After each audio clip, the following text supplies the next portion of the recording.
All right, we're live. So, Roy, welcome to the Catalyst Podcast. For everyone listening, I'm your host, Maxwell Roy. I appreciate you all coming in to listen in. So, my guest today is Roy Cambronero. He and I were introduced a couple of months ago, and we were introduced by a woman by the name of Denisha Tate, someone that I met about a year ago, who's really been really helpful and influential in my journey the last year. And she introduced Roy and I, and we were talking. It didn't take very long for me to realize that Roy has something going in his life that allows him to achieve success. And he has a really, really cool story that I'm excited for everyone to hear about. But I think at the end of the day, what I'm excited for is that Roy is another individual on top of the list of individuals I've interviewed so far, where it's a different story. It's a different background, but yet it's still success. So Roy, welcome. I appreciate you coming on today. I'm excited. Thanks, Maxwell, man. It was like you mentioned, it was a pleasure meeting you not too long ago. From Denisha, is a good friend of mine that I met actually through the clubs, the Boys and Girls Clubs of Greater Milwaukee. And yeah, she was like, "Hey, you got to meet Maxwell. You guys will hit it off. Connect with him. He's a good dude." And she was right. So I'm really grateful that she connected us.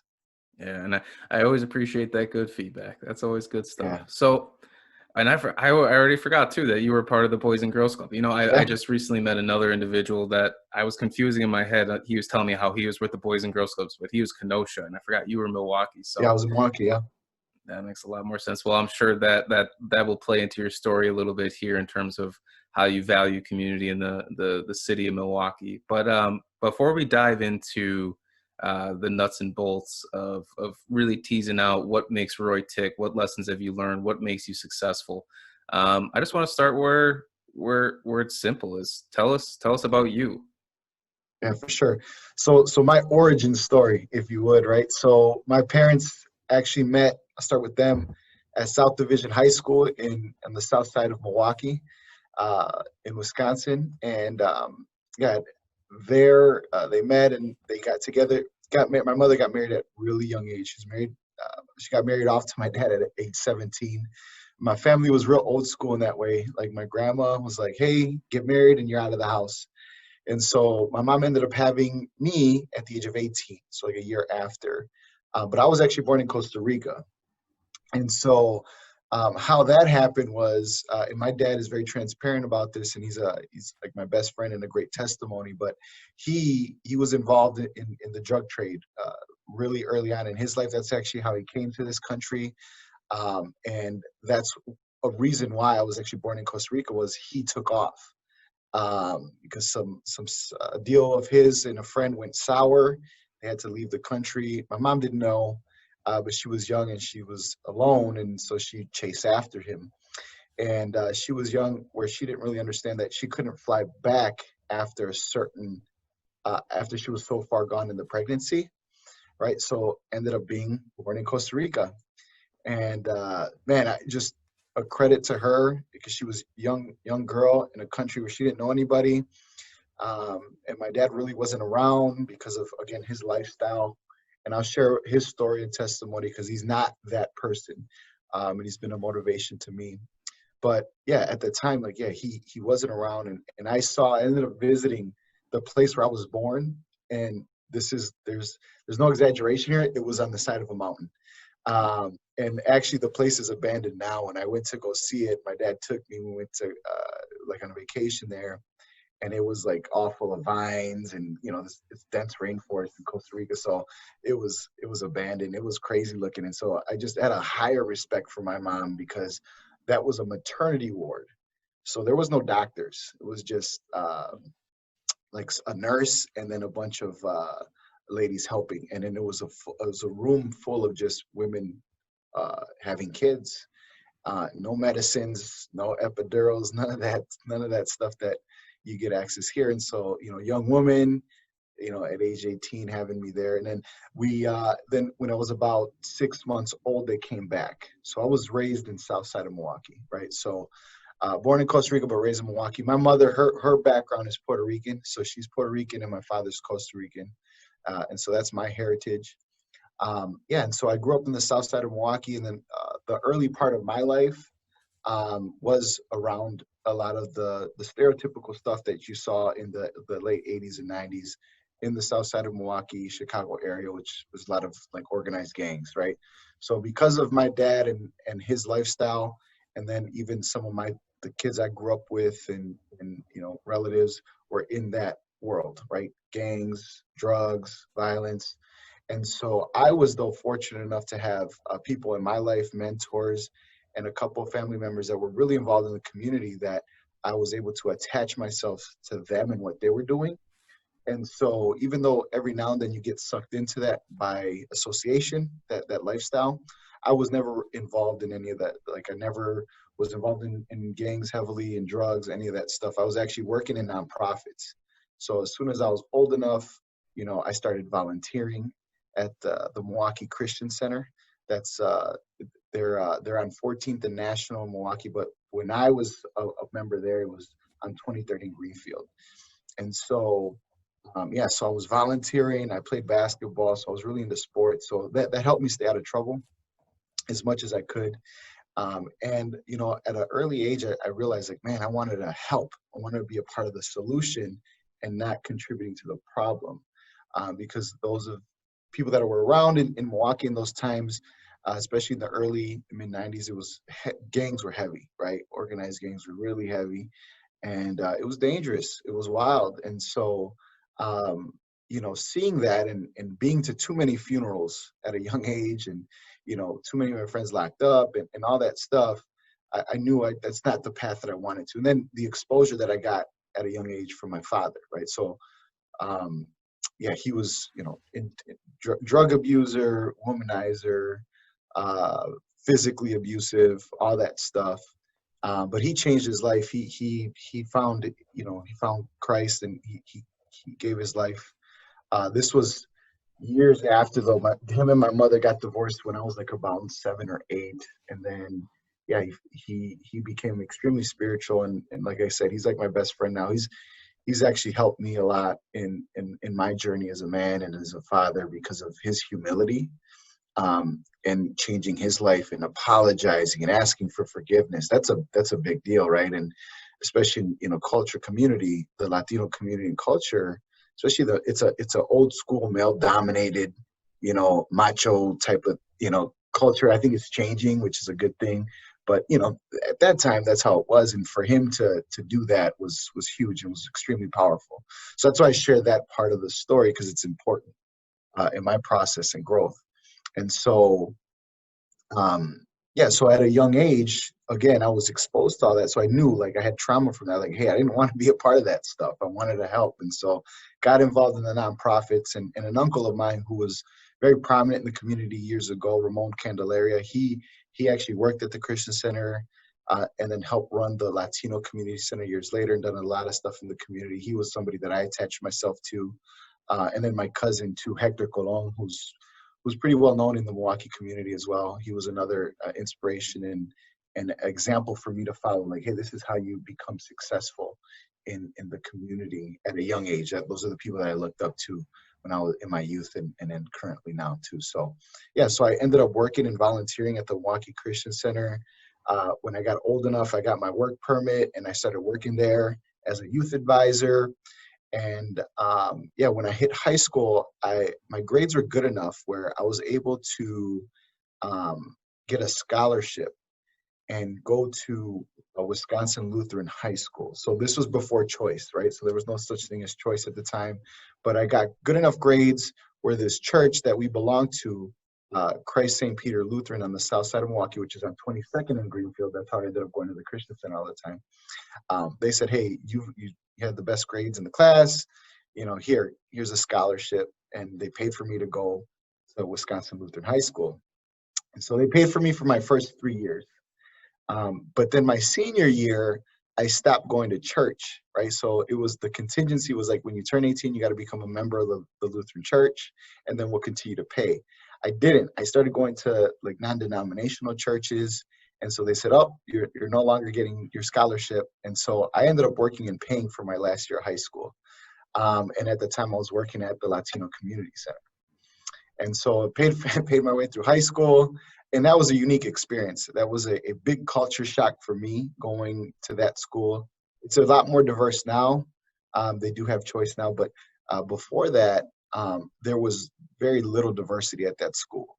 Um, the only other like Hispanic kid really that I knew of, it was a kid that I graduated with from my elementary school that he came with me. And there was a handful of, it wasn't a huge high school, it was only about 1,000 students, but I knew every single person of color that went there. And so it was a very small group. So like culturally, it was a big learning experience for me. But I appreciate it because it exposed me to another world that I know a lot of people that I came up with didn't get exposed to. It allowed me to learn how to be able to maneuver through different groups of people, have conversations, and somewhat be a chameleon. And so that really helped me um, really grow, right, in ways that I know people around me didn't. And so I'm super blessed and appreciative of that. And then right after I graduated, ended up, I didn't have the kid, but I ended up getting someone pregnant, and she had a kid, my first daughter. And so I was at UW Milwaukee for a semester, and then I dropped out because the baby came, and then her mother got a scholarship to Marquette. And so I was like, you know what? It was a full ride for nursing. I was like, I'll work, just focus on school. You got a scholarship, I didn't. And so I started working in the nonprofit sector. So at the time, it was my high school job, was at the Latino Community Center, and I continued that job. And I ended up working in South Division High School, specifically working for the Milwaukee Violence Free Zone. And they're still around in Milwaukee. It's a big national organization, but in Milwaukee was kind of one of the main spots where it really blossomed. And what we did was we worked with the top 10% most disruptive kids in the high schools in the inner city. And so, we were at the time, we were at South Division High School, which was my site, Bayview. I know Vincent was around, Tech, Bradley Tech in Milwaukee, and a few other schools. Now it's expanded and it's in a number of sites. And I know the Milwaukee Christian Center now is the main one of the main organizations that run it now, and then Running Rebels also. And so, yeah, we did that program, and I was 19 working in a high school, mentoring other high school kids. Mind you, I graduated right now. I'm out, but it was funny because I was like, hey, you can't say your age, right, for the Yeah. longest, until it was like a couple years later, and then they were like, oh yeah, you're 20 something, and they're like, well, hold on, man, you've been here for like 3 years already. I'm like, yeah, I know. And so, Well, I think go what you're ahead. speaking at though, like we have this all the time at the Boys and Girls Club. Like a lot of our staff they're young. Like sometimes we'll have high schoolers, right? Yeah. And we try to avoid putting them, like, let's just say, especially with the high school kids, definitely no-go zone. But like even middle schoolers, like you want to avoid that. But what I want to tease out real quick, and there's actually, as you talk, there's a couple of things that I'll probably come back to, but thing I want to tease out real quick is, I mean, there's so many things. We'll get to them. I swear. Yeah. I got a page of notes already. But just this latest one. So you're 19 years old. Your wife, or well, sorry, girlfriend has a child. Yeah. She goes to Marquette. You understand that she has an opportunity, and you were able to kind of sacrifice what you could have done, or maybe what you wanted to go do, so that way she can go and have this opportunity to provide for, to provide for your child, right, in the future. So you take up a flag where you go back to that nonprofit world, and you're 19 years old, and you're Yeah. able to mentor kids. And I think, what I want to highlight is, I think the story you've told already from your family, from the beginning. I mean, you were, born in Costa Rica, right? Your mother had no support really from a medical standpoint. So that in itself, I don't like to use the word miracle, but in a sense, like there's a really high chance that Roy doesn't come into existence because of that story. And then you find yourself in the south side of Milwaukee during a time where you mentioned there's gangs, there's drugs, there's violence, but yet you were able to find an avenue to engage yourself in a positive way. So again, I don't like to use the word miracle, but I think you could probably speak to how many kids fell into that trap compared to those that didn't. And so you found yourself again, you were, the odds were stacked against you, yet you came out. Um, and now, then you found yourself volunteering, you found yourself working in nonprofits. Again, another probably unlikely story from the place where you were coming from. And so now you're 19 years old and you're giving back in ways that even think to now. I'm 28, you're 32, soon to be 33.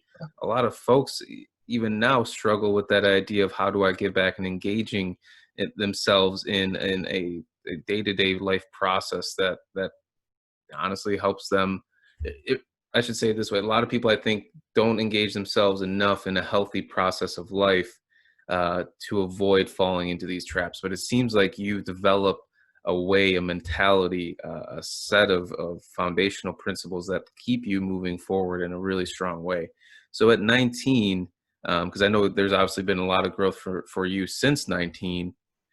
At 19, you had enough to be able to mentor kids in high schools that, by statistics, are some of the most tough high schools in the state of Wisconsin.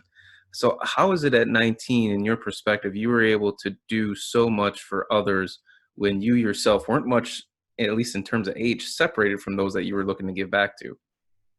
Yeah, that's a great question. And I reflect and I look back, because when I was going through it, I didn't think about it, right? I was just like living life. But as I Yeah. reflect, and we talk about that, I'm like, dang, like, what was I thinking? Like, what? How did I get into that situation? And really, what it is was the mentors that I had. So my uncle, again, I mentioned him earlier, Ramon Candelaria.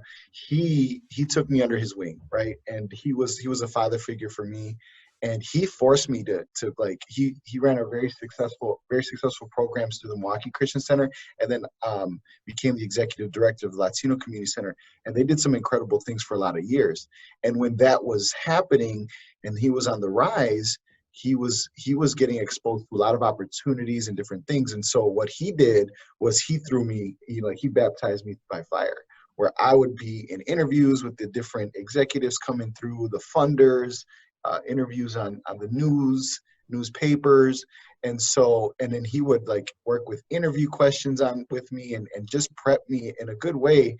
And this was at like the age of like 10, 12, I was really young. And so he was conditioning me for that, like really early. And so that's a huge, for me, that's a huge reason I believe that by the time I was 19, I was already prepped, professional, proper, um, in a lot of different ways, and could articulate myself, and just the life lessons. I was able to really, meditate and internalize the stuff that I went through, and understand like, oh no, this was a growing thing for me, like the abuse and the Yeah. exposure to the violence and all that stuff. I was able to say, oh yeah, I can use that as a weapon, in a good way, as opposed to it being something that stops me. And so, and then credit to my mother and my father as well, their work ethic, how they became successful. Because it was interesting. We didn't have much. We were really poor growing up, right? Even though my dad was big into that fast life and money, we never saw that.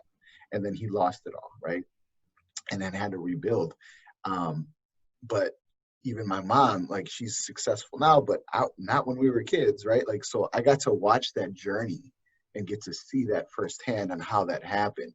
And so again, that stuff helped condition me to be in that situation where I could mentor people at the age of 19. And I'm a very spiritual guy too, so I give credit to God always. And so that's the number one, I feel. Yeah. And again, that's like the easy answer. In this form, right? Like if people say, well, yeah, you could just say, give it up to God, but which I think that's the most important at the end of the day. That's it. But those little things of what position I was put in, the mentors that I had, I believe that was what helped me be in that position to do that stuff so early. Yeah, I always think about mentors, and I think that's something I hope our listeners are really piecing into. Because one of the things that I've discovered is similar to you. I've had the ability to have several mentors now. Before, by the age of 28, similar story to you, where I was a young man that had a child on the way, and immediately went to one of the alumni in the fraternity Yeah. that went through a similar situation. It's like, hey, what do I do? How do I do this? Like, help me. And from that moment on, he mentored me. And I guess what I'm getting to is those mentors allow you to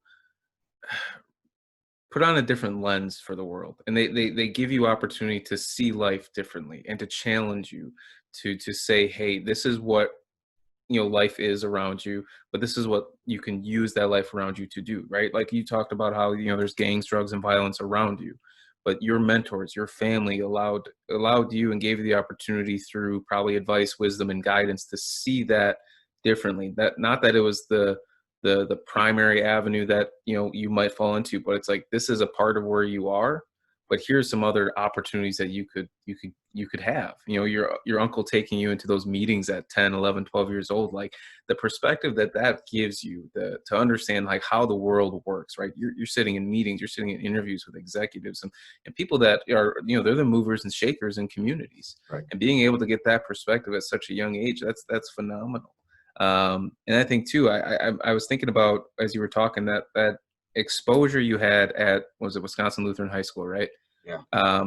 You talked about how you were able to expose yourself um, to perspectives, ways of living, the way people kind of conducted themselves, communicated, and you put yourself, you earned it, right? You earned that scholarship, you achieved that, and you put yourself into a I don't know, maybe foreign land is not the best phrase to use, but to a point, it was a place that you really weren't used to experiencing on a consistent basis. But through that wild ride of from the day you were born, I mean, that story is crazy, crazy awesome. I mean, I kind of love like those crazy stories. I get hooked into them. But from that moment to where you grew up living, you poverty, surrounded by drugs, violence, gangs, but yet you still found mentors, you still found volunteers, and here you are to this day, right? Like you're standing, and you're more than just standing. You're not just thriving.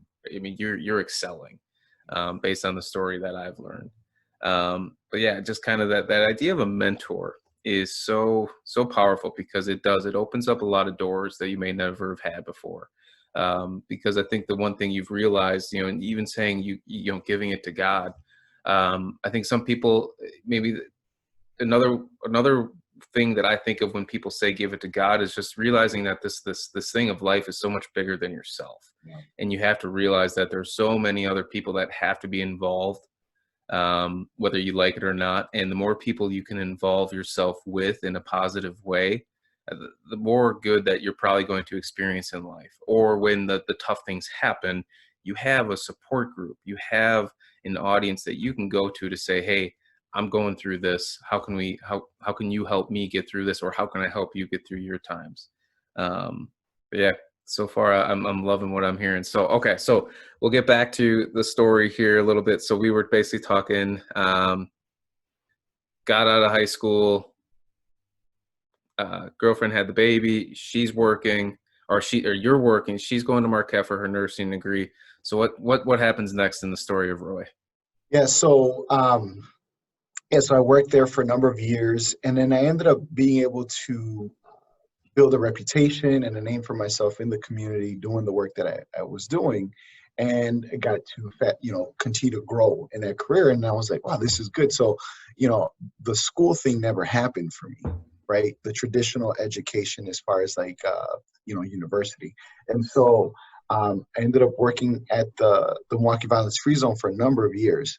And so I was there for a good amount of time, to where I was even, kind of the assistant director of the site at South Division High School. And again, I was really young. I was by far the youngest staff member. And then I was the number two. And, that was awesome. And we did so many good things for people. But then I found myself in a situation. So now fast forward, I'm about 25, and I'm now engaged, not to my first daughter's mother, but to my current wife now, Nanette. And so, I met her when I was about 21, and we were together, and then we had a kid together, and then we were engaged at about age 25. I proposed to her, and, I was working so much and doing so much for so many people, but I hit a glass ceiling in the sense of income, right? So wife, now, about to have a wife, and then together collectively we have 3 daughters. And I wasn't able to provide, especially not the way that I feel like they deserved. And so, I had to make a decision. I'm like, man, what do I do? I don't have a degree. I can't really afford to go to school and start fresh and work like part-time or full-time because of time commitment. And at the time, my fiance, my current wife, Nanette, she was finishing up her nursing degree.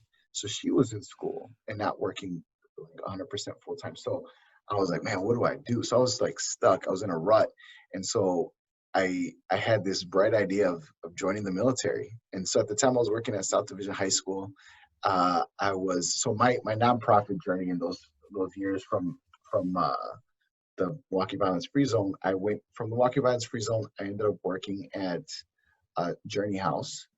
And to Boys and Girls Club. I worked at the Boys and Girls Club for a year. I worked at the Fitzsimmons branch on North, right, 35th and North in Milwaukee, and I worked for their the family share program, and that's how I ended up meeting Denisha, because she was, I believe, the COO at the time there at the Greater Milwaukee location, and then I helped parents from all the sites, so I was citywide, and I worked with all the sites. So I met so many awesome people. I was only there for a year, but I was able to establish some really strong and great connections with people at the Boys and Girls Club because I worked with all the sites, helping their parents get their food share, their Badger care, and then their child care so that they can send their kids to the after-school programs for free.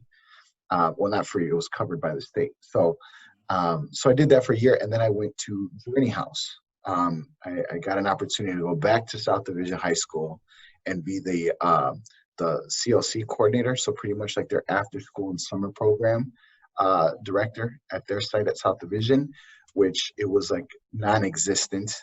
And then in the time that I was there, we built it to like one of the biggest high school programs in the city. And again, now fast forward, I'm at 25 and running this program, working crazy hours, not being able to really provide for my family. And so I'm like, man, what do I do? And at that time, I'm wearing my suits, I'm looking good, and people have this perception of like, oh man, he's got it going on. And I had it on I was fulfilled. Life was fulfilling, right? I was helping so many people, adding so much value.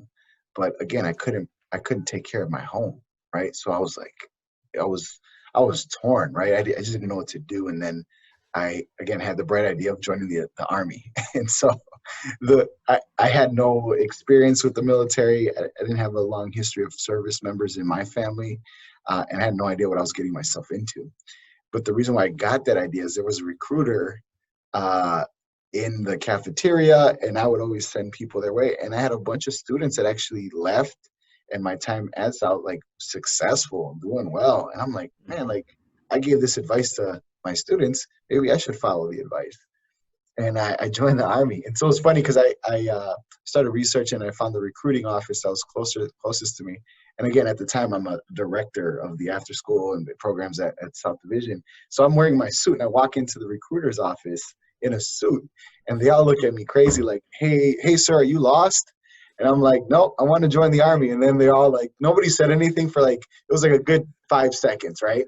And so it felt longer, and I'm like, man, what am I doing? Is this bad? Like, because they're looking at me crazy. And so one of the guys finally got up and kind of talked to me, guided me through. And but I was very specific in what I wanted.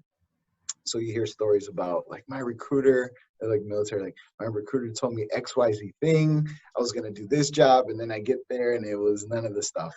But I had a great recruiter, great experience with that guy. And I told him straight up, I said, listen, I want to be strategic with this. I want to join the military, do my time, and learn some skills so that when I transition, I can get a good job. And I was thinking engineering or medical, right? I'm like, those are careers that you're always going to be employed and they make good money and I could take care of my family. And so I take all the tests and stuff and I find out that I was able to choose pretty much any job I wanted. And so on my car ride back with the recruiter from, we call it the MEP station, right, where you take the test and everything to qualify if you can get in. He was like, hey, you can do anything. Have you thought about what you wanted? And I told him, yeah, medical or engineering. And he was like, have you ever thought of doing intelligence work? And I was like, no, I didn't think I could get in that right away. He's like, yeah, you can. I'm actually intelligence. And so I was like, all right, cool. Like, well, tell me more.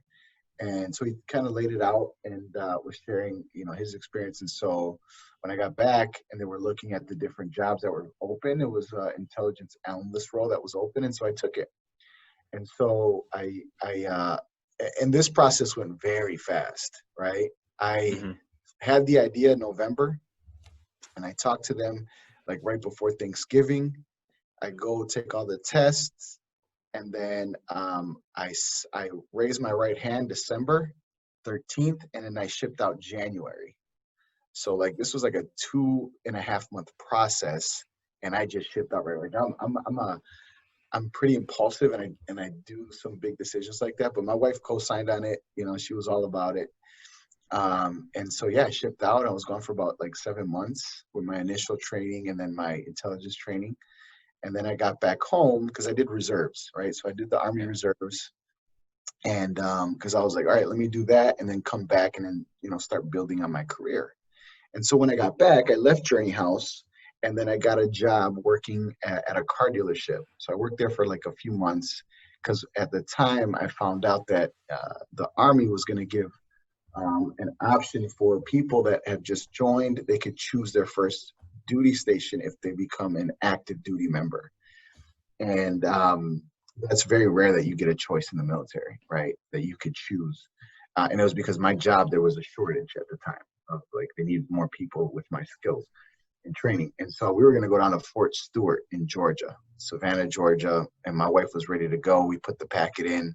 And so my stepdad was a manager at a Ford dealership. And he was like, hey, come work for me for a couple months.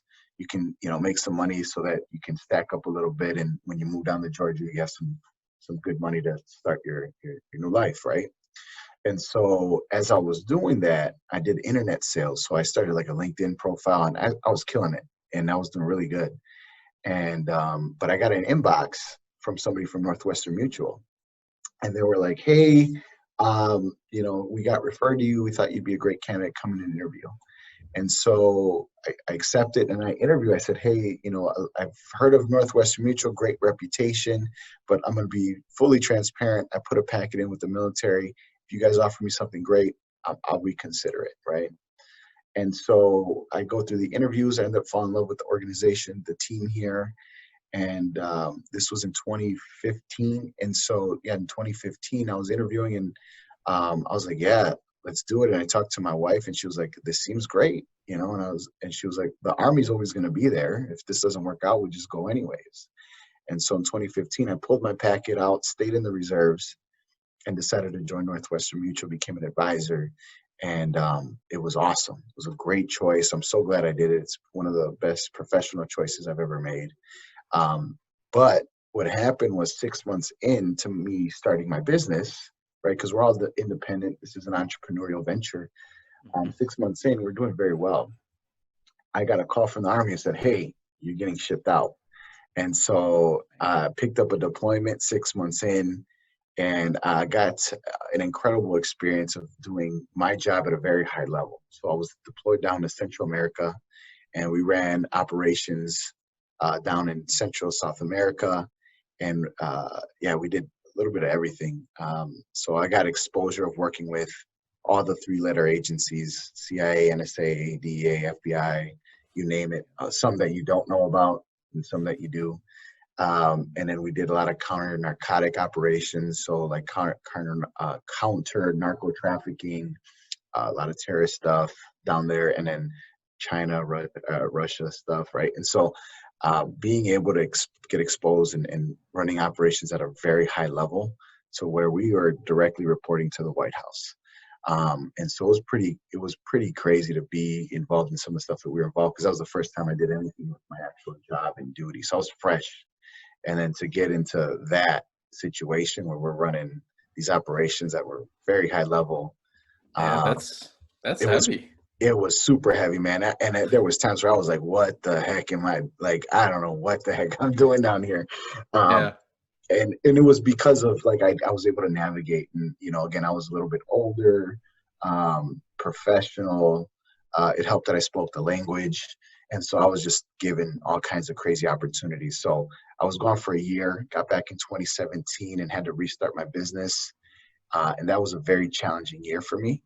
That was probably one of the hardest years that I had to experience, coming back and then restarting my business again. But we pushed through, and yeah, now, man, we're thriving, and we're growing, and we're doing some incredible things here. And then, like I said, I did some incredible things serving my country. So, and it was almost full circle, right? So, especially the carne narcotics, my dad, right? So, I actually Yep. ran a Yep. huge operation in Costa Rica where we took out a major drug trafficker, like a big player.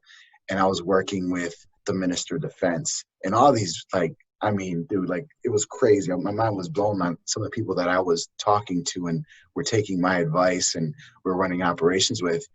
Because again, as at the time, I'm like, man, I don't even have a freaking college degree, and I'm talking with some of the most influential people in the world, and they're looking at me like, hey, what should we do?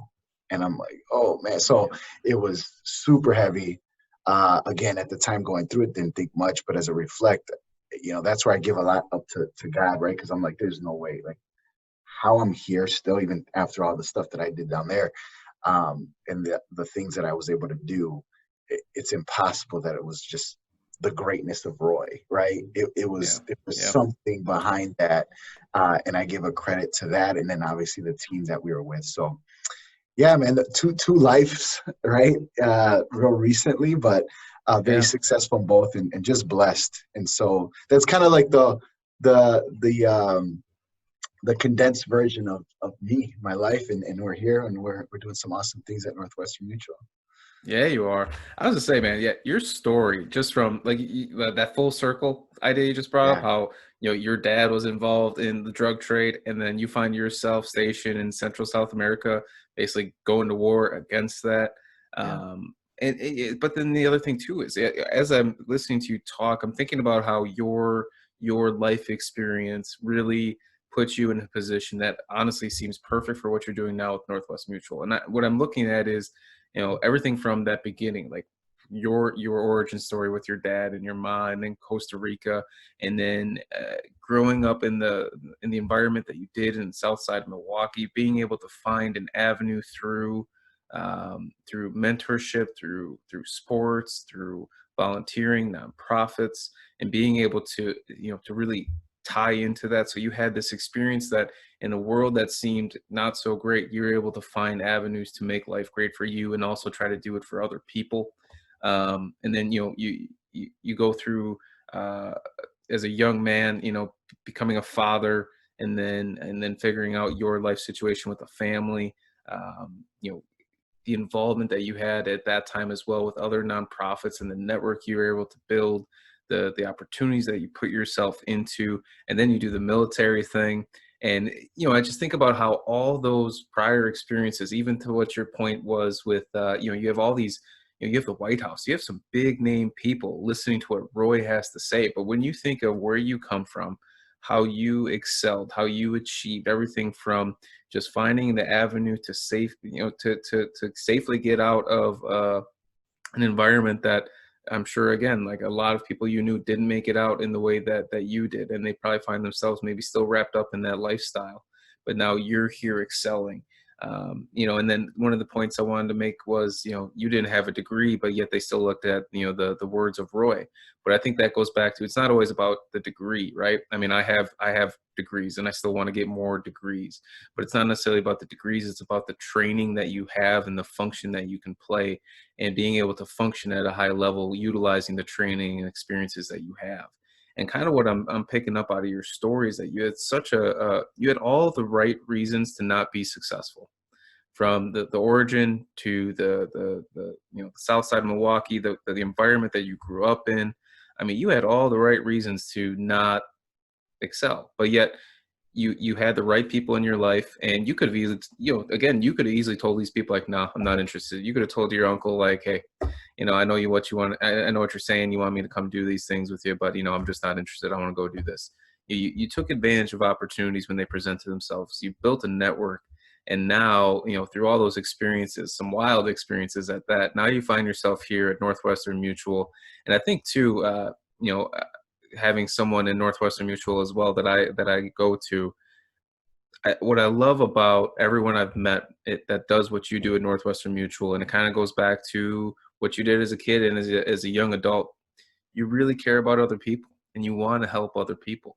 And I think that's so that's such a big factor, at least in people that I talk to when it comes to achieving success.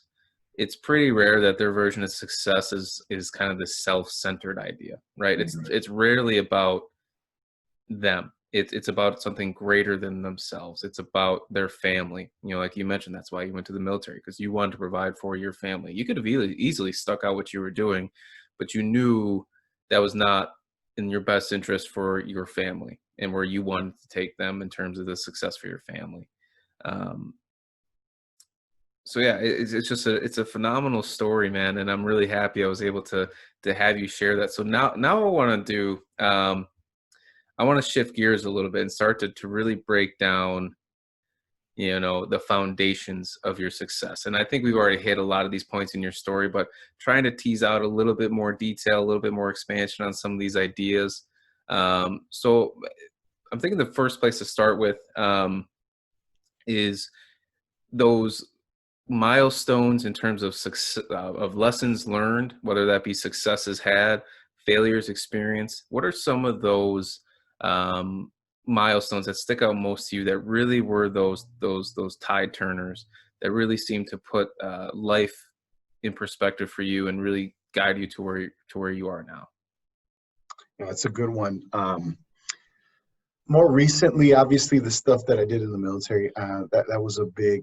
I owe a lot of this next, like the transition phase of this portion of this part of my life, from the nonprofit to successful in the business arena, was 100% like the military, and the lessons that I learned through that, the training, the development, the resiliency.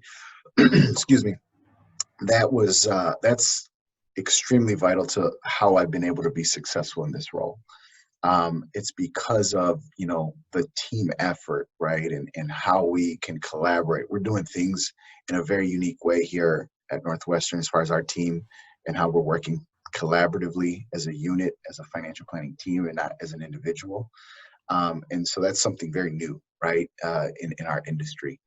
And so we're doing that. And again, I think it's a lot of that has to do with the team thing. And the military taught me, again, being a part of something bigger than yourself.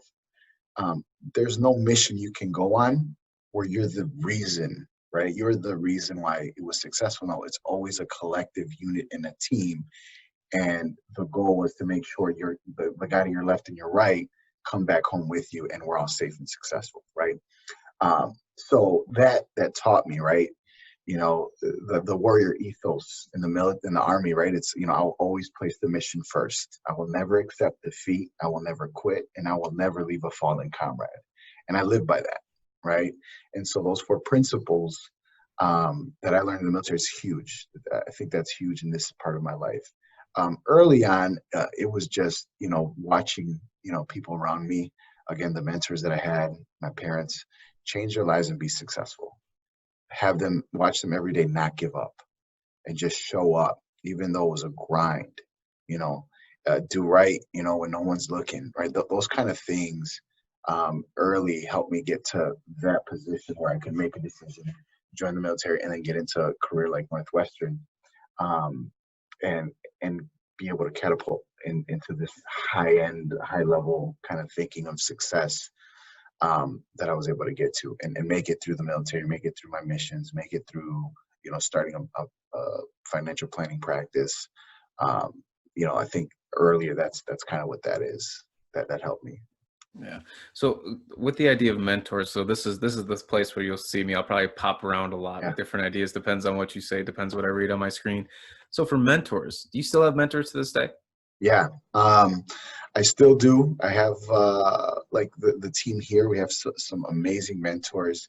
My managing director is a great mentor and a friend. And then the people that I have, so I look at mentorship as a two-way street, right? So obviously, you always look to get mentored by people that have things that you don't have, or have a level of success above yours, right? or whatever you define, right, is more successful. I think that's a relative term, but you can say, oh, that person is more successful than me. Let me learn from them so I can get to where they're at. So I have those people, but on the flip, being in leadership role here at Northwestern Mutual, I'm also a growth and development director. So I help hire and train and develop new advisors. I learned so much, right, from teaching, right? And so from teaching and mentoring, because those reverse lessons are huge, right? And so I look at every opportunity to learn from somebody. But I do have some specific mentors here at the firm. Another really close, good mentor of mine, I mentioned him earlier, is Hector Colon. He's the president and CEO of Lutheran Social Services. And then we have regular, lunches and connects, and I just learned so much from him. And then there's other folks that I have that, clients of mine that I get mentorship. I got to give a shout out to a good friend, Ariel Kopak. She's a life coach, and she specializes working with sales professionals, and she's incredible. Maybe somebody that you should connect with too at some point, but she's just her coaching, her ability to connect and just pull stuff out of you, and reach that next level. She's awesome. So people like that I have in my circle still. And I'm always looking for more, right? For more always. And so even if they're mentors, like people that I read in books and podcasts, I consider those people mentors, because you get to learn and read their teachings. So let's just dive into that real quick. So one of the things I always like to tease out of people is, what are you reading? Who are you listening to? Who are those figures that, probably more of the I don't want to say, I don't want to necessarily use the word well known, but some of those bigger names. Like what is it you're reading and listening to? Who are those individuals, and what lessons are, and maybe secondary to that is, what are some of the biggest lessons you've learned maybe more recently from some of these folks that you've been reading and listening to? So more recently, a really impactful book that I read was The Tools of the Titans by Tim Ferriss. Highly recommend getting that book. It was awesome, because that book opens up so many more lessons and books and references. Because what that is, for those that are not familiar with it, he went around and interviewed some of the most successful people across industry and globally, and asked them all the same questions. It's like 10 specific questions. And then something that he always asks is, what books are you reading?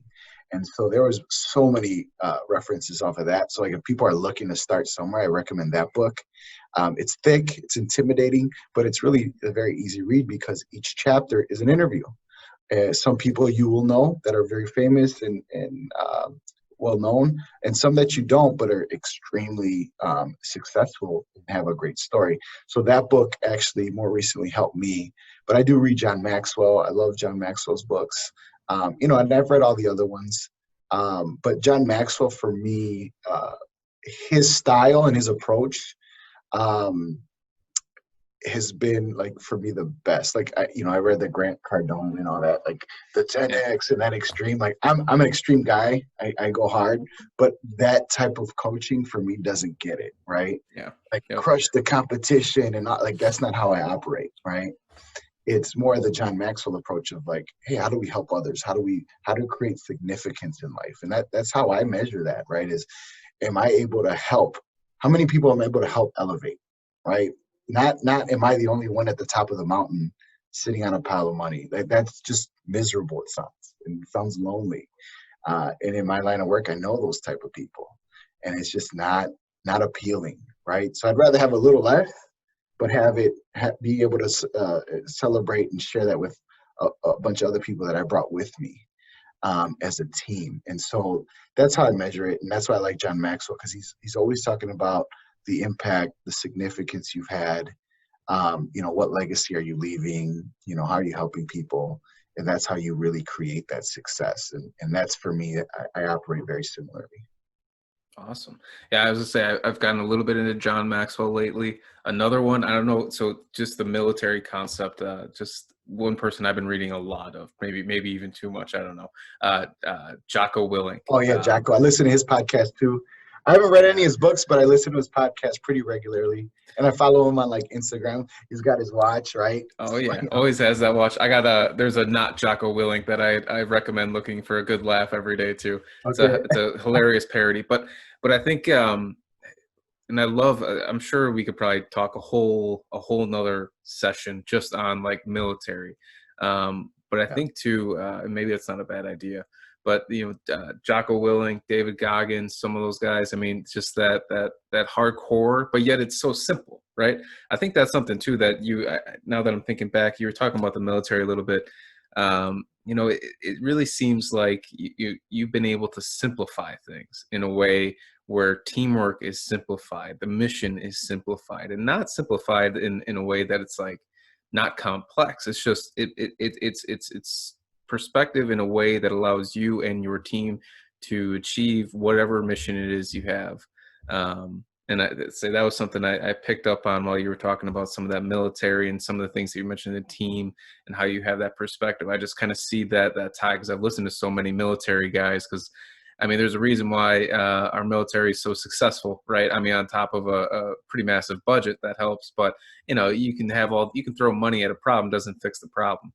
So when I listen to some of these guys and I hear some of your perspective too, I see so much commonalities. Um, yeah. So with obviously you're a big reader, you're a big podcaster, you like to listen, read. Um, what I want to do is maybe we'll go into like those routines and habits that Roy has, right? So I think for everybody that achieves success that I've met, or people that feel that they're successful, there's a routine, there's habits that are at play, either like specific habits that I'm going to do this, or there's that habit or mindset that's like I'm going to avoid that. So like for me on my phone here, I have a habit tracker with now I think it's like 9 daily habits that I got to do these every day, or at least I got to put my best foot forward to get them done every day. Because if I do these, I know that my chance for achieving success today is going to be at its highest. So for you, what are those things, those daily, weekly, monthly habits, quarterly habits, however you put it? What are those things that you do that you believe help propel you to continue being successful and to achieve the success you want in your future?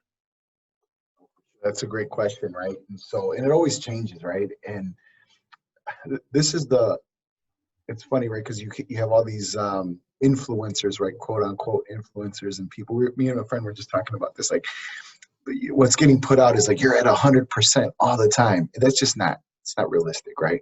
And no one's a robot, so that's not it. But to your point, though, creating those habits is crucial because on the days that you don't want to do something, where you don't want to get up, in my world, where you don't want to make that phone call or follow up or send the email, you got to do it, right? And so one thing that I live by is always trying to be 1% better every day, right? If you can increase in some way where you feel like you've gotten a win, that's awesome. If it's getting up and working out, going for a run, reading, 10 pages in a book, doing something for, my wife or my kids, or, hitting a goal at work. A lot of people, like, for their breakthroughs, they're waiting for a big event. It's never a big event. The big event happens because there was buildup. A book that I read years ago, it's called Slight Edge. It's a very easy read. I highly recommend it. And what it talked about is the compound effect, right? In the world of investments, compound is awesome for me. I love it, right? I love talking about it, right? The eighth wonder of the world is compound interest. But that works in life, right? And you could either go one of two ways. It can compound to the left, where it's not super successful. You can go veer off to the right, where it's super successful, but it's a little bit. One of the examples that the author of that book, Slight Edge, Jeff Olson, I believe his name is, he talked about, I think like heart attacks is like one of the number one killers, in the world, right? Why is that, right? And a lot of the times is because, it's unhealthy eating, unhealthy habits. He was like, do you think if someone were to eat a cheeseburger and they drop dead, that people would be eating cheeseburgers? No, right? Like, people would stop eating cheeseburgers. But the cheeseburger's killing you, right? Not that one, but those 500 that you ate throughout your lifetime, that compound effect, that's what did you in. And it's the same thing with success, right? It's those little things that you do, the small victories every day. So how I break down my life and what I do in my habits is I create small victories every day, right? So, I'll reflect at the end of the day and say, okay, I got to do X, Y, Z, things that I got to knock out tomorrow. And if I knock out those or the majority of them, I feel great. And then I keep that momentum going. Now, there's some days where I don't hit a lot of them, for sure. It happens. But it's the resiliency. It's to get back up. Every day's a new day. And that's how I look at it. I've had some really crappy days, right? Obviously, like everybody else. But I know the difference between myself and other people that have not maybe had the success that they wanted is I'm still going to show up the next day. It's simple, right? And it's, again, you get a lot of these flowery talks and conversations about this is how you become successful. Really, man, show up. Show up Yep. with the right mindset and you're going to be super crazy successful.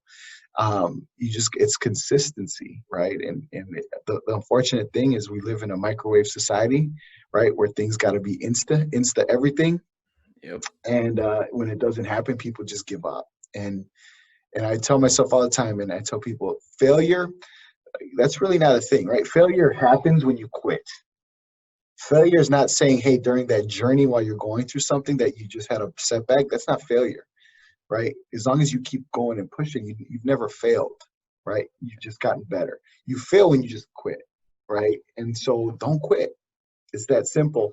But it is hard. It's hard to do, right? I'm not sitting here saying I've never contemplated it. I've contemplated quitting a lot of things almost every day. But Yep. I got the mindset of like, no, I got to keep pushing. And so, again, so how I like to answer your question, the habits is every day I set myself up to knock out some tasks that I want to hit every day.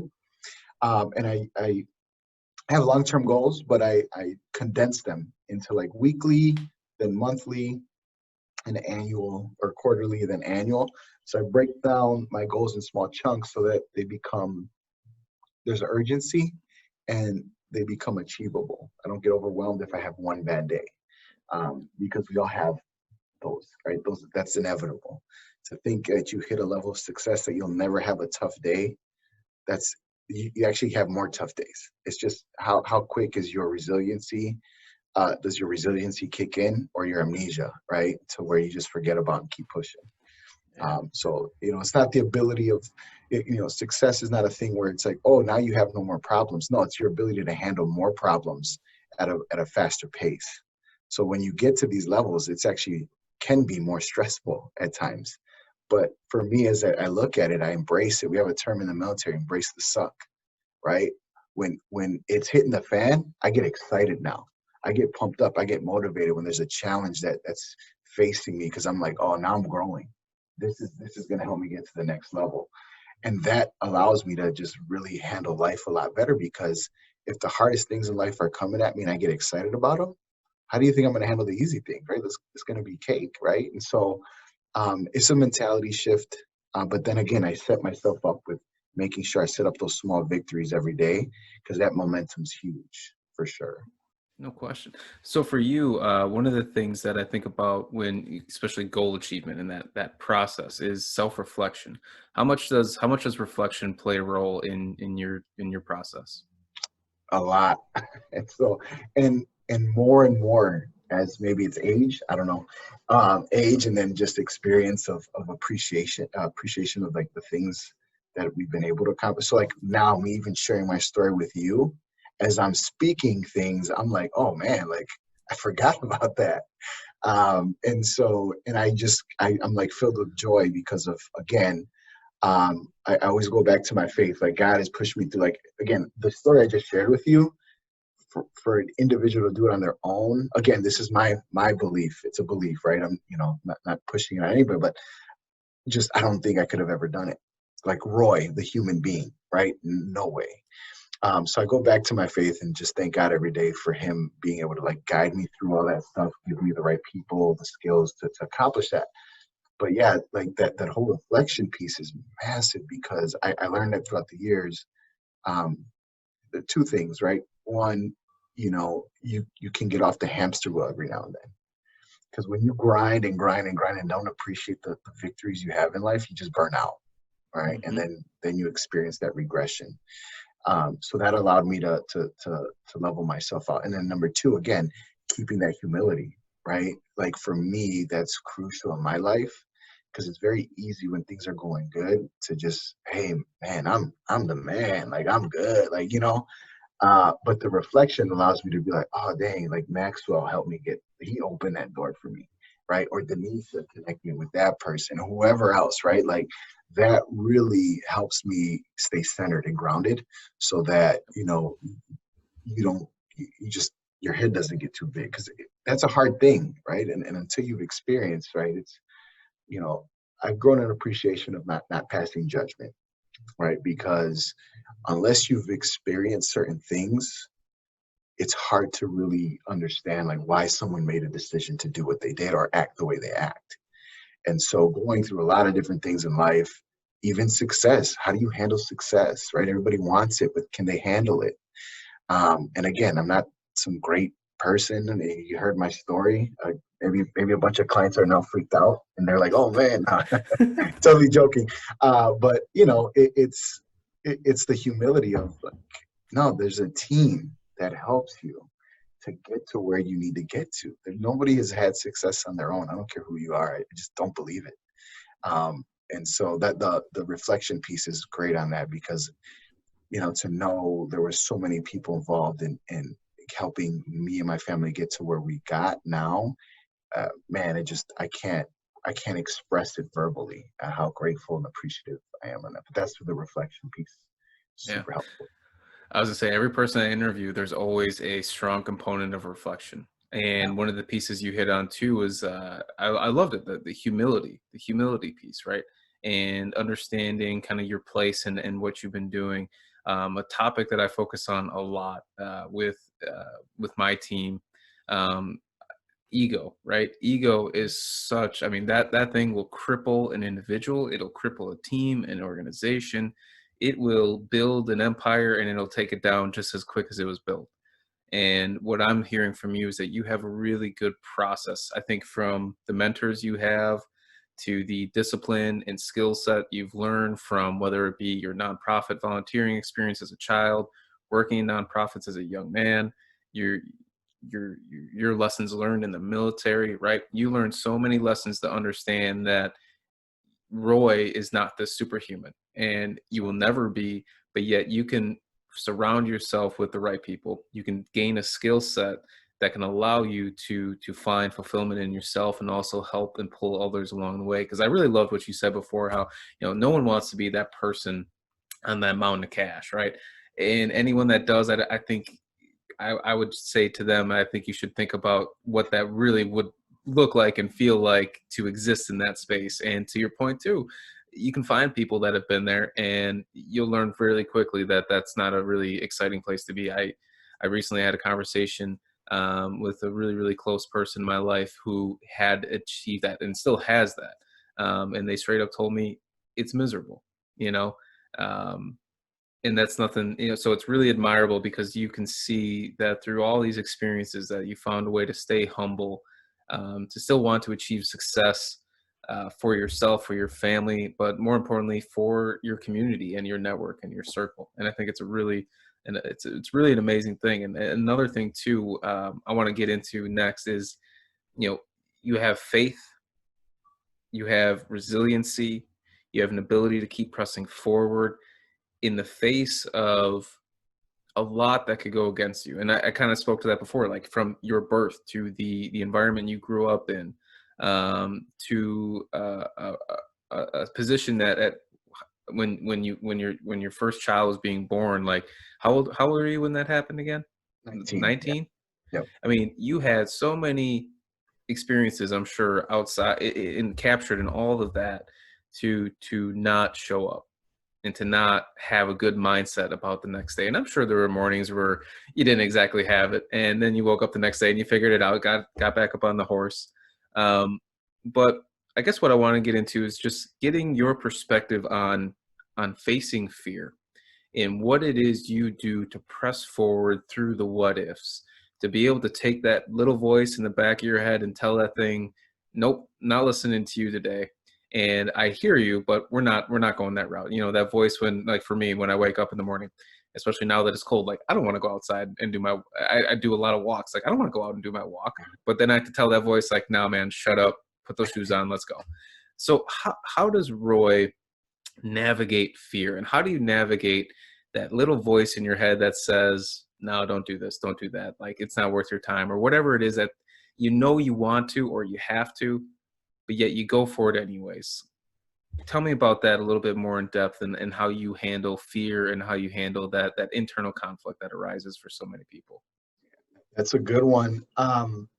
So it's my wife and kids. So my wife Nanette and my daughters. I got three beautiful daughters and an amazing wife who's beautiful and has done so much for me in my life. And shout out to her. She just finished her nurse practitioner degree, so she'll be a newly minted nurse practitioner.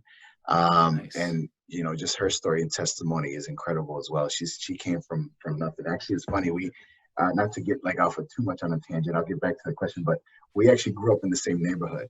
And really didn't know each other, but I knew her relatives. And then we ended up meeting up as adults, and we've been together for over 10 years now, and married for like a little bit over half of that. So, but they're the reason, right, why I'm able to silence that voice. And I tell people all the time, that voice never goes away. I mean, I wake up, there's, like you said, the voice is always there. I'm always nervous or scared about something. But how I condition myself is when that voice isn't there, I get anxious, because then I'm like, oh, like I must be not, I'm probably not doing anything worth much now, right? What are you doing?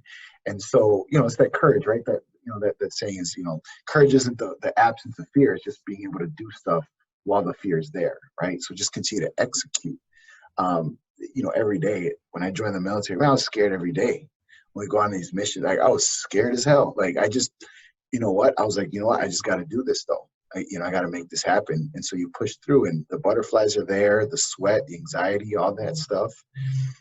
That's there. It doesn't go away, but you just keep doing it. And then I get to the point where now in my life, I'm conditioned to where when that hits, I almost feel like I got to take action.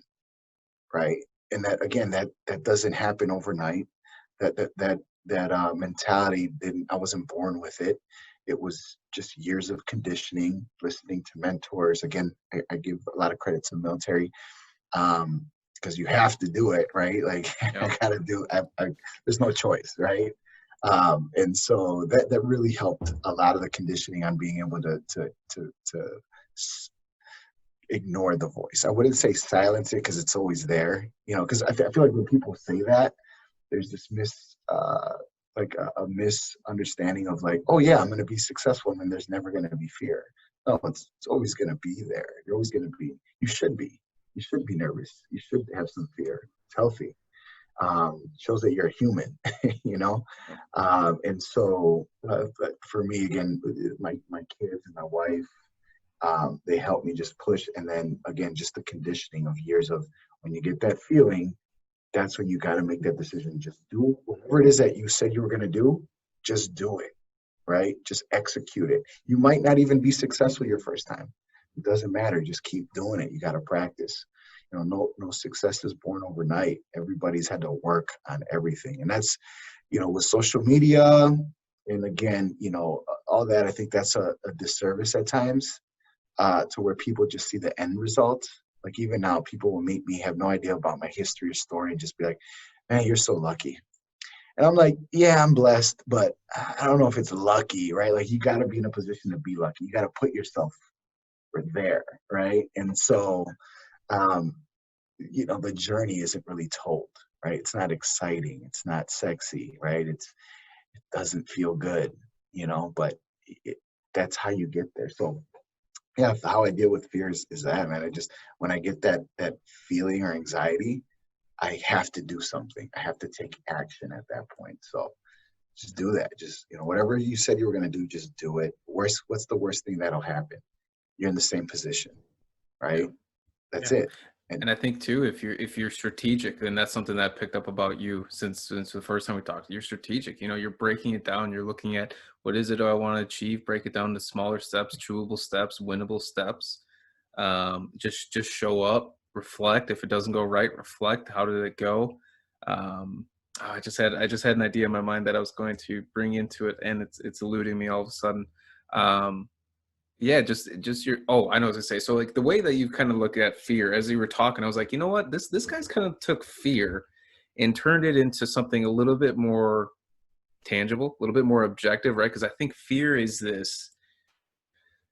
Man, it is such an abstract concept that can have a lot of objective type of components, but a lot of subjective. It depends on what we let our mind turn it into. And kind of the way you've kind of talked about fear is that you've it's like, okay, it, you have a goal and there's fear surrounding it, but how do I take that fear and make it more objective? So that way it's not fear. It's more like if it's a military term, like this is now a threat. And when you turn things into a threat, or like I thought about it from a sports analogy, if you take fear and turn it into competition, well, now you can strategically plan around what that fear is because you've turned it into something different. I think when people can take this idea of fear and maneuver it into a concept that's a little bit more digestible. Again, like if you're military, you look at it as a threat. If you're in the sports world, you see it as a competition. Well, shoot, now you've made it more. Honestly, it's like you made it more human. I think fear has this weird taste of the words I'm looking for are escaping me here, but it's like fear has this taste of so much abstract that it's kind of hard for the human mind to really wrap around. But if we can take it and readjust our perspective on that fear to make it something that's a little bit more, human-like, I think it gives us a lot better chance for success. And that's I feel like you've been able to take fear and just make it something, just like your goals. You've made fear manageable. And 2 points, yeah, that's yeah, it's 100%. Like it's an invisible enemy. Like how do you fight an invisible enemy? It's like you feel like you won't win. But two things too with that is another thing that helps is the humility, right? So the humility of being able to work with the team and saying, hey, if I'm wrong or if I know I don't have the answers, going to people to help you get through that helps alleviate a lot of the fear, right? When you feel like you have to do it on your own, that's scary. Like I just think about that and I'm like, to do this on my own, I can't do it, right? So making sure you have that humility. And then the other thing to help kind of navigate through that is understand how are you motivated? And we use the term, are you a carrot person or are you a stick person? What helps you get through those barriers? I found out that I'm a stick person, right? I'm motivated by uh, by making sure I take care of my family. If I let my family down, that's the worst feeling in the world. That's worse than the fear, right? So I'm a stick person, right? Some people on our team are carrot people. They'd rather have nice things or a vacation or treat somebody to something as opposed to the fear, right? Like, so that if you can identify, and it's hard for people to understand, and there's some exercises to do that, that again, like my life coaches and people that have helped me. But just really think about like what am I motivated? What makes me tick? That's going to help you navigate through that fear because you got to understand yourself, right? Before you can, start really taking on big things. Yeah, no question. That idea, I that made me think. As a leader, and I'm sure you can resonate with this. It's hard to lead others if you can't lead yourself. It's Right. hard to allow your team to achieve success if you yourself can't find ways to achieve success in your own daily life. It's hard to love others if you don't love yourself. It's hard to respect others if you don't respect yourself. And although I think people can still lead, I think you and I have probably both met leaders that, if you looked at them individually, that maybe they weren't the best leader of their own life, but they still found success. They were able to make up for it. But I think ultimately the best hammer on those basics of leading themselves, trusting themselves, respecting themselves, and then they take that to the court. Like, to use a sports analogy, right? The best athletes are the ones that typically they do the basics far better than anyone else, and they Yeah. do that by being humble, respecting the fact that fundamentals are probably the most important piece to the path of success. And it starts with those small bits, man. And it's never anything big. It's Michael Jordan didn't get 6 rings overnight. That took his whole life, getting cut in high school, and then making his way to to North Carolina, and then finding himself with the Bulls. And then too, to your point too, MJ, without that supporting cast, could you argue he could have still achieved rings? Sure. I mean, he was phenomenal, one of the most prolific offensive scoring people ever, but he still had to have that team. He still had to have people around him. He still challenged them. But you could also argue that dude practiced the basics, everything from the basics of probably dribbling, shooting, free throws, to the basics of the mentality needed to achieve that level of success. So, let's see what else. So, are there any other, like, before this show, I kind of mentioned like that idea of like Roy's commandments, right? Are there any other, staple sayings, things that run through your mind every day, things to that effect that really help guide you day to day? Yeah, so prayer and meditation is something that I look to start the day off always, to the point where even on Mondays, I have a prayer call with a spiritual mentor of mine. His name's Mark Malwitz. He used to run Basics Ministries. He's now kind of pseudo retired, but we have a weekly call, like at 10 o'clock every Monday. We get on and we're fellowship and we're reading some scripture. We're talking about it in a real sense. It's not like Sunday school. That's one thing too. Like, I'm a little non-traditional when it comes to my faith. It's a little bit more like real world type of approach, just because of what I've been through. Like, I've seen so much. Like, you can't give me the Sunday school lessons, right? Like, there's real grittiness to what we're reading and what we experience as humans. And so we're able to talk like real people and just really meditate and dwell on that. But yeah, I start my days off like just meditating, getting my mind right, praying at a minimum. I feel like that's crucial. That's something that I follow all the time. Again, I kind of touched on this before, but to want to beat this dead horse, because I think it's important, is the humility. Just knowing that you don't have all the answers, knowing that you want to surround yourself with people that are better than you, right? I look to be around people that are better than me, more intelligent, just have more skills in a lot of different areas than I do. I'm okay with that, right? I don't need to be the smartest person in the room, the most skillful person in the room. I actually don't want that ever. I want to be around people that are so much better than me, because it's going to help us all elevate, right? And just look to fill in gaps and being vulnerable about that. It's crucial. So, that humility piece is massive. And then, again, just understanding, what motivates you, what is your why? Really dwell on that. So like, we do the vision boards, I do all that stuff. And that's important, because just saying I want to be successful or I want to be wealthy, everybody wants that. I have not met a person that says, you know what, I don't want to be successful, right? I've just not met that person. And just saying that you want it that's not enough, right? You have to understand what's going to help you get there. Have a plan of action, have a team of experts, right? The mentors, all that stuff is important to understand, you, and it'll allow you to have that plan to execute so that you can be successful in your own world, right? And everyone defines success differently, which is important. What is it? What is that to you, right? Understand what is that to you, and and then drive on with that, because what my definition of success and how I want to get there is not going to work for Maxwell, right? We're going to have two totally different plans of action. Even what we want for our families is going to be totally different, but that doesn't mean anyone's better than the other. It's just, that's your individual world. And so you have to understand who you are. So that's something that I live by always, is just understanding you, reflecting, and then, moving forward with that. Don't let others stop you, right? Don't let other people, steal your joy. And then another thing, it's very hard in today's society, but the comparison, right? There's a saying, right? Comparison is a thief of joy. Compete with people, right? In a healthy way, have a healthy competition. That's great. I believe in that. But when you start comparing and measuring and doing all that, it's just, it's unhealthy, right? And it does, it zaps you, because then you have these perceptions of like where you should be, or what, XYZ thing. And you get down this, winding road of despair, and then you're set back big time. So, compete, but don't compare, right? And usually compete with yourself. That should be the number one person that you want to compete with.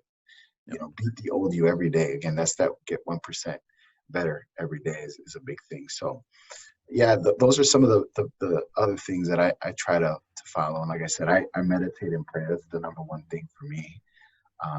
like, because it just gets you centered, focused, and you don't get lost in yourself. That's big. A lot of people do. They get lost in themselves and the quote unquote success, and forget where they came from. I always try to stay with my roots, and that's hard, right? In my world, corporate America, Fortune 100, financial industry. That is, as you heard my history, that I'm not the cookie cutter guy that should be here. you know? Yeah, yeah. And so there was a lot of learnings, a lot of cultural experiences here that uh, I commend my leadership here. They wanted to learn, and I had to learn. And so I think another big thing is um, dialogue, communication. I feel like we're in a world where it's very team oriented, and it's extremely tribal, right? We're very tribal more than ever, and we have to break that, right? Diversity, is an awesome thing, and let's embrace it, right? If we're gonna have diverse thoughts and people, we're gonna disagree, or we're gonna have to learn new things. We're gonna have to, balance each other out, and I think that's something that is being lost right now. Um, and we have to have more human interaction. Just being able to just talk with people, understand their perspective, like really understand why is someone thinking that way. All right. So for you, we've talked a lot about success, and I think you've defined success in more of I guess throughout this whole recording, right? But if Roy were to break down success and what success means to you, how would you put it? Yeah, for me, it's very simply put, how many people can I help, right? And in a number of different ways, right? Not just through my profession and career when we talk about financially, but just connecting people with each other, helping people, support each other and connect with opportunities to support their dreams and goals and businesses. How I try to measure myself is if someone has met me and connect with me and I've been able to help them in some capacity, like that's success for me, right? So I don't really measure it. Obviously I have goals that I want to hit on production and different things with my career. For sure, I do that, but that stuff is secondary. For me, how I measure it is like, how significant have I been, right? How many people have I helped advance their lives? How many people have I helped take care of their family, help others, right, with career opportunities, or again, like someone like yourself, Maxwell, like getting them to your platform so they can share their story and inspire and motivate others. So that's really how I operate, and I would love for my family, my daughters specifically, and then grandkids as it goes down the line where, oh man, like I remember Roy, like he helped people, like he just wanted people to like do better. Like that would be, the legacy piece essentially. Not that, hey, he made X amount of dollars or he had this many houses or, you know, that's nice, but that's fleeting, right? Like how, Yeah. what was the impact? How many lives can we change for the better? How many family trees can we change? And that's how I measure it. And some of the hard part about that is that there's probably people that I've come across that potentially have helped that I'll never know. Um, but I just want to keep doing this stuff, and because I've had people from like my nonprofit days come back and thank me, and you know I get invited to like baptisms, baby showers, different things, weddings, and uh, that's kind of like, for me, that's the best thing. Like that's the best reward I can get, is those instances in life where people are just appreciative. So Yeah, that's awesome. I love how you did that too. Putting together your version of success and tying that to legacy, because I think yeah, some people I've talked to, it's a separate deal, but that version of your version of success is ultimately your legacy. And I love that perspective too, because it's such a long range idea for success, but yet you still found a way to take something that is end of life, right, and hoping that's in many many decades to come, but you've been able to break that down to what does today look like. yeah, And today compounds into tomorrow, which compounds into next week, next month, next year, next decade, to that whenever that legacy begins, right? The mhm, moment that you depart, the legacy on the world, I guess ultimately begins. Um, it's really cool how you have such a long range perspective, yet you live day by day with that perspective in mind. It's just it's a beautiful thing to me. So, so my last two things: what's next for Roy, and what, to cap this off, what do you want the people to know, and any shout outs you want to give to any people? Yeah. So, man, what's next? That's loaded, right? Oh But it's yeah. awesome. It's a good question. Gets you thinking. For me, I want to optimize the opportunity I have here at Northwestern Mutual. So obviously, I do financial planning with folks, help them solve their financial needs, and be a resource. So I want to continue to do that. And my approach with that is coming from the community and background that I came from and am from. Financial understanding is not been on the forefront. I feel like the communities are behind the curve there, right? And that's been my mission, and most of my book of business is in those communities, which in the beginning of my career was like kind of looked down upon, and like, hey, you're not going to be really successful. You need to only work with, X type of client. And I'm like, nah, I'm going to do it my way. So I did it. It did take longer than some of my counterparts, but we're here, right? We're established, and we're going to continue to help people. And so my biggest focus on the years to come is to help with small business owners and mid to large, right? Coming from my communities, because a lot of times folks in my world will wait till you become successful, then they want to help you. I want to be a part of that journey with people. And so we're building a team here to be able to serve you in that capacity, where we're going to bring experts to really help in every capacity there, right? And so want to help professionalism from my community, and then continue to grow our national practice. So, we're operating in a number of different states across the country. My military relationships helped me expand right away early in my career. So we are a national practice. So just continuing to grow that, right, and help people across the country. And then the other piece is growing a team here. So as I mentioned earlier, I'm also growth and development director. So I'm responsible with hiring and training and developing new advisors. With that responsibility, I have an opportunity to make the decision. I'm one of the few people that are here that help make the decision on who to bring on to the team. And so for me, I want to look in non-traditional places because that's where I came from. Right? I wasn't a paper tiger, right? I was not the person that stood out on the resume like, hey, we got to hire Roy. I had to work my butt off to get an opportunity here. And so I want to give more shots to people that maybe not have never thought of being in this arena, but would be awesome. And so just like it's changed my life, I want to help change others, part of the success or legacy that I want to leave. And so I want to change the face of what financial planning looks like, so that when you see someone like me or other people from different communities, that you're not like, are you really a financial advisor? Because that was the thing, like, or who's your boss, right? Like, so I want to change that narrative, right? Like I'm it, right? And I'm the expert. I have just as many credentials as the guy that looks, with the comb over and say, I got a comb over too. But I guess I conformed, right? But A little the bit, just a slick, little bit. yeah, just a little bit. But the suit and tie, and I intentionally, try to be more approachable. Like today, I'm wearing this Christmas sweater, which I'll give a shout out to one of my clients and friends.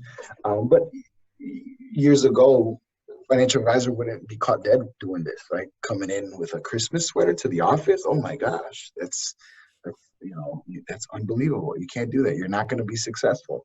And so I challenge, even growing a beard, man. Like when I first joined, they were like, "Oh, you can't grow beards." I'm like, "Yes, I can." Yeah. And so I did, and then it's changed, right? So a lot of stuff has changed here, and I can confidently say like I had a hand in some of that, but it was earned because I had to have the success to be listened to. And so now that I have this platform, I want to leverage it to give opportunities to other people like that were like me, that again never thought about a career in this industry, but it's life changing if they do, and then they'll impact thousands of people. Though that's what I look at. If I get somebody that's awesome and a part of the team, that they're going to be, like we'll be successful and we'll make money, we'll do all that stuff. That's great. But the thousands of people that person's going to be impacting and helping, Now multiply that by 10. I will never be able to meet with that many people myself. So that's why I got in the world of multiplying, because if I can help hire and bring on more advisors, the masses will be changed, right? Yeah. So that's the what's next for me here at Northwestern. And man, I'm always looking to be better. Always looking to help connect and pour into others. So obviously this year has been really unique with COVID and not a lot of social interaction. But once things get back out, I'm always at all the events, just looking to connect. So if folks ever meet me or connect with me, reach out, have a conversation with me, just kind of how like we met. I don't judge a relationship based on anything like that you have to do with me professionally. It's just, Yeah. if you're a good person and you're wanting to connect with people, let's do it, right? Let's help each other. So that's me on what's next. That's awesome. And then your message to the people. I always like to end the podcast with, you got listeners tapping in. What do you want them to know? What is the message that so I guess this kind of ties in with legacy, but the legacy of this podcast, right? Like, what do you want to leave people with? What message do you want them to know from Roy directly that can help them for the days to come? What I would say right now, and what's like the landscape of society, I always try to share like perspective. Try to understand perspective of others, because I feel like we'll be able to have more dialogue, more healthy conversations, and we can help each other more. Because I feel like the majority of people all want the same thing. We want people to just be in a better spot. We all want to help each other. We just have different methods in how to get there. And there's a reason for that, right? It's our life experiences. And so perspective and just be, holding back on the judgment, right? People might do stuff that you disagree with, but that's one thing the military taught me, man. Like, you get thrown in with people from all over, all walks of life. And some people I highly disagreed with, but then they became my best friends, right? Like, if you would ask me before that, I would be like, nah, this person probably might kill me, right? Like, Yeah. but it's that. And I feel like there's good, like there's more good than anything. It's just we're not we're not having dialogue, we're not trying to understand perspective, and we're not giving the benefit of the doubt, right? And so I'm a victim of this too, right? I've passed judgment on people. I've done all that, right? And so I'm not perfect. I'm not sitting here on a pedestal, kind of wagging my finger. I'm just saying, like, hey, let's try to have more perspective on life and understand that people have different experiences. And instead of judging, let's try to have a conversation. Because I really feel like that'll help bridge people together, and we'll be able to accomplish way more. Because that's one thing with even the nonprofit sector that would really turn me off on that, is in Milwaukee, right? It's very well known, very highly segregated city, even considered nationally. I had a tough time working with my Northside counterparts. And I'm like, man, we're from the same struggle. Like, we just speak a different language. You catch me in the summer, I'm the same shade as you. Yeah. It just looks different, right? And that was one thing that was really like a challenge, right? But I understood some of it, and the way that we were able to bridge some of that, though, was just dialogue. Instead of just having judgment and being upset, it was just having a conversation, and I was able to have a lot of breakthroughs. And that's why I'm very grateful for the position I'm in, because I get to have just really raw, intimate conversations with people. And I get to share perspective on a lot of different things. And I'm hoping that, having that approach will just inspire other people to say, you know what, I disagree with that person like 100%, but let me try to understand why they think that way, right? And I'll give a shout out to like the Joe Rogan podcast. That's like, there's people that I highly disagree with that are on those things, and there's some people that I do, and some people I'm indifferent. But you hear like the way that they think and why, and some of it, like, I still might not agree with it, but I have a little bit more of an understanding, and there's not as much anger, right? It's not like hate, right? Because I don't think the majority of people have ill intentions. We just have different perspectives and why we think that way. So that's the message that I would love to send out to people in closing, is just have a conversation with somebody you disagree with, and approach it in a way like that you have as much love and respect as you can. And you might not be able to connect with everybody, and even if you give them a shot, they were disrespectful. Hey, then you can write them off at that point, I guess. But at least try, because you just don't know. I've had such amazing relationships with people that I thought I would never, but I crossed that bridge, had the conversation, had an open mind. It's been awesome and life changing. Yeah, well, that's a beautiful message to end on. I really appreciate you, Roy, coming on today. I know there was a shout out about that Christmas sweater. Yeah, You want yeah. to get that? Let's get this shout out there because I love this Here. thing. Yeah, so my guy Rashad Howard, Cream City Printing in Milwaukee, hooked up this Christmas sweater representing Milwaukee, 414. And so he has a print shop in West Dallas, Wisconsin. And it's cool. They do all kinds of printing, but they also have like these cool like print and drink parties. So like if you had wine and canvas painting, like that's a thing. But they do this, right? So it's a cool like little fun thing.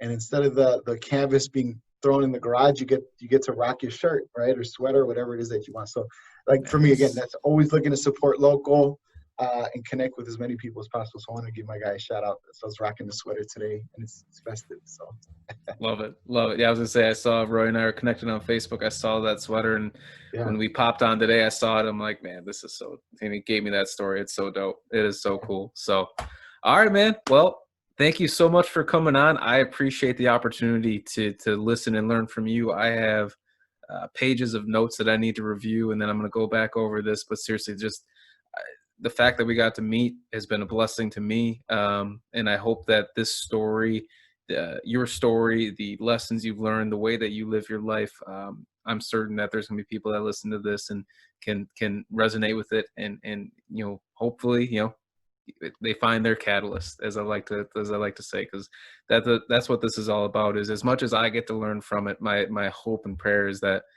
everyone listening in has an opportunity to learn and understand that, like you were just saying, everyone comes from a different set of circumstances, different set of life experiences, different set of beliefs and values. But at the same end, we're all the same. We're all human. We're all going through this journey, and we're not alone. And it's best to go through it with others. So I really appreciate you coming on again. Thank you for the opportunity, man. I really this has been a lot of fun. Yeah, same, man. I appreciate you. All right, man. Well, take care. And everybody that listened in, thank you. Appreciate you. We'll see you next time. All right.